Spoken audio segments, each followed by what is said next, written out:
तो ये एक बड़ा खतरा है। सरकार कह रही है कि अगर बचाना है स्कूलों को तो वहाँ संख्या होनी चाहिए।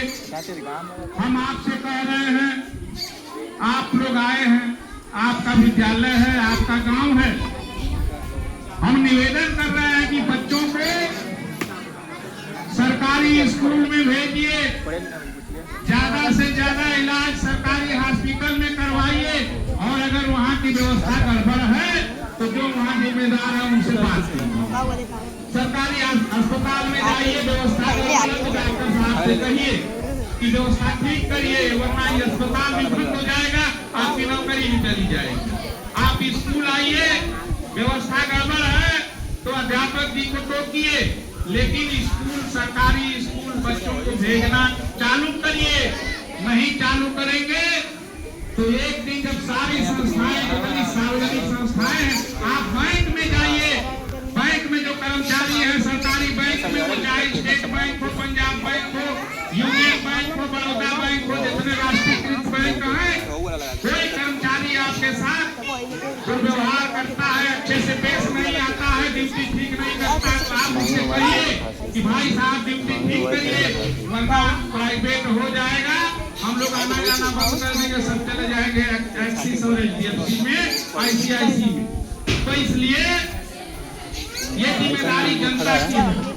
हमारे पुरखों ने लड़ के आजादी ली, तो इसलिए नहीं लिया कि सब निजी हो जाए, सब प्राइवेट हो जाए, इसलिए लड़ के लिया कि सरकारी हो, और सरकारी को बचाना जनता की जिम्मेदारी। सरकारी को सरकार नहीं बचाएगी, सरकार तो चाहती है कि बोझा कम हो जाए, इतने मास्टर लोगों की तनख्वाह, इतने डॉक्टर लोगों की तनख्वाह, इतने कर्मचारियों की तनख्वाह सब प्राइवेट कर दीजिए।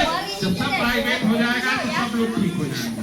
जो अभी खुमार में है, जिनको लगता है कि रामगढ़ से, बहावनपुर से, भीमगढ़ से, बिलरिया से, कहां से बढ़िया बढ़िया चमचमाती हुई गाड़ी हमारे गांव में आ रही है, और हमारा दुलरुआ बाबू, हमारी रानी बिटिया चमचम बढ़िया जूता मोजा चढ़ा करके उसमें बैठ के जाएंगी पढ़ने। काहे जाएंगी? गांव के स्कूल में वहां जाएंगी। नाक का सवाल है, याद रखिए, जिस दिन सरकारी संस्थाएं खत्म हो जाएंगी, आपकी नाक अपने आप कट जाएगी। सब प्राइवेट वाले एकजुट होकर के फीस मांगी कर देंगे। सब जिस दिन सरकारी अस्पताल बंद हो गया, प्राइवेट अस्पताल डकैती डालेंगे, लूटेंगे, अभी लूट रहे हैं, एक तो दवाई नहीं आपकी होगी।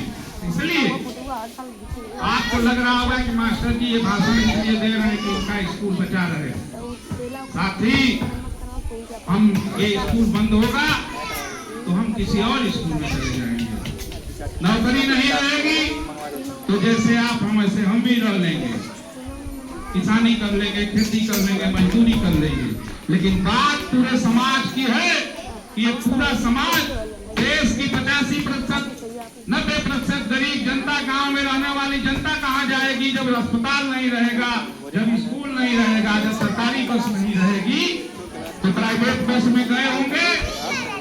मैं बार बार कहता हूँ कि आप बैठिए भीमगढ़, आजमगढ़ जाने के लिए आपको मान लीजिए भीमगढ़ से केवल बिलरिया जाना, बस में सीट खाली रहेगी, खलासी कहेगा बैठ जाए, और जैसे ही उसको सवारी कोई मिल गई आजमगढ़ की तो कहेगा कि अब आप उठ जाइए। आप उठिए, आपको तो बिलरिया उतरना है, ये जाएंगे आजमगढ़ तक। आप कहेंगे कि मैं पहले से इस सीट पर बैठा हूँ, कहेगा कुछ नहीं। तीसरी बार में नहीं उठेंगे तो अक्सर खलासी लोग पकड़ीधारी होते, जितने मजबूत पहलवान लड़ाकू किस्म के लोग होते हैं सब खलासी होते। आपका पूरा पकड़ेंगे, बलिए इस सीट से उठा देंगे, उठ, बिलरिया जाने वाला नहीं बैठेगा, आजमगढ़ जाने वाला बैठेगा। बनारस जाना है, आपने प्राइवेट बस में टिकट लिया, बैठे, आपको आजमगढ़ उतरना है, अगली सवारी आ गई, अब कहा हमको बनारस जाना, आपको उठा देगा, कहेगा तुम खड़े रहो, ये बनारस वाला बैठेगा। मतलब ये है कि आप जैसे ही प्राइवेट के हवाले होंगे, कोई नियम कानून नहीं चलेगा। जब सरकारी चलेगा, प्राइवेट में क्या चलेगा? इसलिए जहाँ है सरकारी की बात करिए, सरकारी को बचाइए। जितने लोग बैठे हैं प्राइवेट में बच्चों को पढ़ा रहे होंगे, बड़ा होइए तो सरकारी नौकरी करिए, हैं, मास्टर हो जाइए, डॉक्टर हो जाइए, इंजीनियर हो जाइए, तो कहाँ जाएंगे नौकरी करने? कहाँ नौकरी कराइएगा जब कुछ बचबे नहीं करेगा, कुछ नहीं बचेगा तो नौकरी कहाँ कराइएगा? इसलिए मैं बार बार कहता हूँ, यहाँ सभ्य समाज के लोग हैं, गांव के लोग हैं, सब लोग हैं, चिंतनशील लोग हैं, सरकारी संस्थाओं को बचाइए, निजीकरण का विरोध करिए, जो चमक चुमक दिखा करके, लॉलीपॉप दिखा करके अभी गांव में घूमते हैं सब प्राइवेट स्कूल वाले। बहन जी, अरे ऊपर प्राइमरिया में सब बेकार है। आपके घर में कोई बीएड किया होगा, नौकरी के लिए फार्म भर रहा होगा, जानता होगा BEd, BTC, TET, super TET कितना इम्तहान है, कितना परीक्षा है, उतना तो पीसीएस आईएएस की परीक्षा नहीं होती जितनी परीक्षा दे करके हमारे यहाँ आशीष गुप्ता जी आए, उतनी परीक्षा दे करके हमारे सूरज भाई वहां खड़े हैं, उनकी ये दूसरी तीसरी नौकरी है। आप तो उसमें थे, पीएससी में नौकरी छोड़ के अध्यापक बन गए हैं, बहुत योग्य हैं, इतने योग्य हैं ये आशीष और सूरज जितना योग्य किसी भी प्राइवेट स्कूल में कोई नहीं। लेकिन नहीं, आप वहाँ भेजेंगे क्योंकि वहाँ फीस लगती है, हमारे यहाँ नहीं भेजेंगे क्योंकि हम आपसे प्यार से बात करते हैं, हमारे यहाँ फीस नहीं लगती। हम आपसे पूछते हैं कि आपका बच्चा काहे नहीं आया, तो आप कहेंगे क्या करेंगे, न करेगा। बच्चा क्यों नहीं आया स्कूल, बच्चे से पूछेंगे तो कहेगा कि पुनः सर जी माई ना रहला, जो न गई सोनी करे तो हम ना आएंगे। ये सब बदलिए भाई, जितना मेहनत से आप प्राइवेट स्कूल में बच्चों को भेजते हैं, उतना ही मेहनत से आप सरकारी स्कूल में भेजना शुरू करिए। और हम तो दावे के साथ कहते हैं कि आप स्कूल आइए, आपकी कोई समस्या है, कोई दिक्कत है, आप कहिए, हम न सुने, यहाँ का स्टाफ न सुने, हमारे प्रधान जी न सुने तो कहिए। हम लोग तो व्यवस्था को ठीक करने की कोशिश में लगे हैं, पर ये केवल स्कूल की व्यवस्था नहीं, पूरे देश की व्यवस्था को ठीक करने की जरूरत है, सबकी जरूरत है, यही कहना है।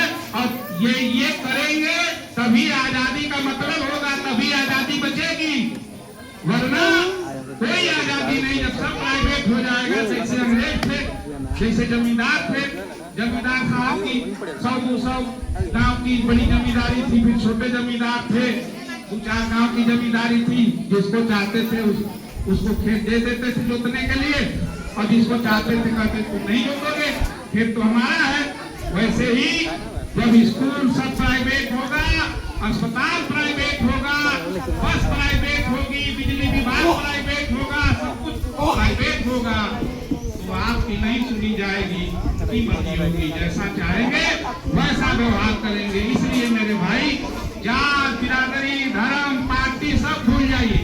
हम किसी पार्टी की बात नहीं कर रहे, हम कह रहे हैं कि बस अगर सरकार है, अगर देश है, देश की आजादी है, तो उसका मतलब यह है कि सार्वजनिक संस्थाएं बचनी चाहिए, सरकारी सिस्टम साफ सुथरा और ठीक होना चाहिए, उसको ठीक रखने की जिम्मेदारी हमारी है। इन्हीं बातों के साथ पुनः निवेदन कि आप पहले अपने पर भरोसा करिए, आप खुद पर। आपके बच्चे को कोई मास्टर क्या ठीक करेगा, आप नहीं ठीक करेंगे, आपने पैदा किया है, आप ठीक नहीं करेंगे, उसके भविष्य की चिंता आप नहीं करेंगे, तो कोई प्राइवेट वाला, कोई सरकारी वाला नहीं करेगा। तो पहले आप अपना विश्वास ठीक करिए कि आप चीजों को ठीक करेंगे। दूसरी बात, मैंने पुनः कहा कि जो लोग यहाँ हैं, हम लोग तो थोड़े पुराने हो गए, आज कहीं भी किसी सरकारी विद्यालय में जो भी नया शिक्षक आया है या आएगा, वो बहुत योग्य है, इसलिए उसकी योग्यता का सम्मान करिए, उस पर भरोसा करिए, बच्चे को वहाँ भेजिए, मिल करके व्यवस्थाओं को ठीक करिए, सब चीजें ठीक हो जाएंगी, तभी आ